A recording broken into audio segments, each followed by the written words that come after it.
لیکن جو بات آج کے ماحول میں خاص طور پر یاد رکھنی چاہیے، بسا اوقات ہم لوگ اس سے غافل رہتے ہیں یا اس بات کی طرف توجہ نہیں دیتے کہ آج وہ لوگ جو ایک جھوٹی نبوت کے متبع اور پیروکار ہیں، وہ دنیا کے سامنے اپنے آپ کو مظلوم بنا کر پیش کر رہے ہیں، خاص طور سے اس ملک میں مغربی ممالک۔ ہمارے ساتھ ظلم ہوا ہے، ہمیں مسلمان تسلیم کرنے سے انکار کر دیا گیا ہے، ہمیں غیر مسلم قرار دے دیا گیا ہے، ہم تو اللہ کو مانتے ہیں، ہم کو رسول اللہ صلی اللہ علیہ وسلم کے کو تسلیم کرتے ہیں، ہم آخرت پر ایمان رکھتے ہیں، ہم نمازیں پڑھتے ہیں، ہم روزے رکھتے ہیں الی آخری۔ اور یہ بات جو ناواقف لوگ ہیں ان کو بسا اوقات کچھ اپیل کر جاتی ہے کہ بھئی ہمیں تو کوئی خاص فرق نظر نہیں آ رہا، جیسی وہ نماز پڑھتے ہیں ایسے جیسے مسلمان نماز پڑھتے ہیں یہ بھی پڑھتے ہیں، رمضان میں وہ روزے رکھتے ہیں ہم بھی رکھتے ہیں۔ تو یہ سب باتیں لوگوں کو گمراہ کرنے کے لیے اور لوگوں کو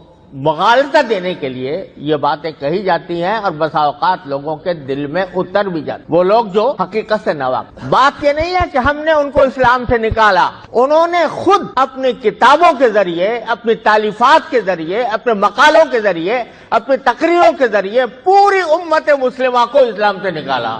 انہوں نے کہا کہ جو شخص مرزا غلام احمد قادیانی کی نبوت پر ایمان نہیں رکھتا وہ نہ صرف یہ کہ مسلمان نہیں، نہ صرف یہ کہ وہ کافر ہے، بلکہ کنجریوں کی اولاد ہے۔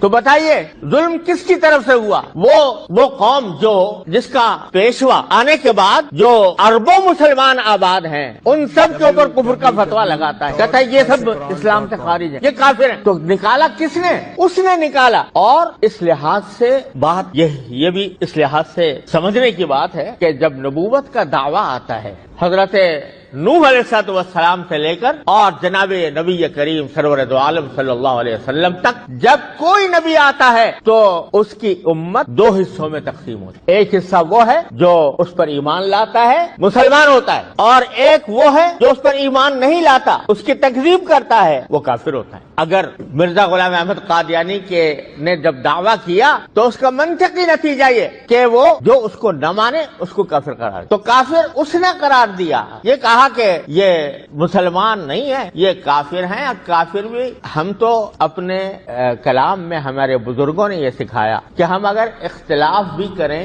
تو اختلاف بھی تہذیب اور شائستگی کے دائرے میں ہو۔ کسی غیر مسلم کو غیر مسلم قرار دینا کوئی گالی نہیں ہے۔ اگر ہم کسی عیسائی سے کہتے ہیں بھائی آپ مسلمان نہیں ہیں، کوئی گالی ہے؟ کسی غیر مسلم کو غیر مسلم قرار دینا کوئی گالی نہیں۔ اگر یہودی کو کہے کہ بھائی تم مسلمان نہیں ہو تو وہ تسلیم بھی کرے گا اور اس کو کوئی گالی بھی نہیں سمجھے گا۔ لیکن لہذا ہماری طرف سے یہ بے شک کہا گیا اور کہا جاتا رہا، کہتے رہیں گے، اپنی زندگی کے آخری سانس تک کہتے رہیں گے کہ یہ غیر مسلم ہے۔